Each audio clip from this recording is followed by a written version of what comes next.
Wordsworth اور cats اور Robert Browning جیسے لوگ، ان کے مقابلے کی شاعری پوئٹری کہیں ہے نہیں ہے دنیا میں، جو کہ میری جہالت تھی یہ سمجھنا. اور جب اردو شاعری سے، غالب کی شاعری سے میرا تعارف ہوا تو مجھے لگا کہ یہ سب باتیں ٹی ایس ایلیٹ اور عزرا پاؤنڈ جیسے لوگ کئی 100 سال بعد لکھی ہیں انہوں نے. اور مجھے احساس ہوا کہ کس قدر گہرائی ہے غالب صاحب کی شاعری میں.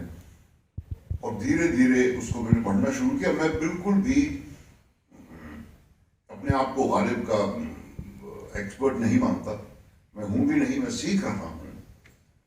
غالب صاحب کے بعد فیض صاحب کی کچھ شاعری سے میرا واسطہ پڑا.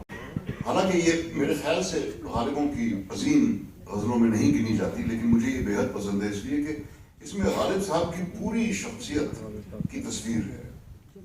ان کا اہم، ان کا خوش آمدی پن، ان کی مزاحیہ حس،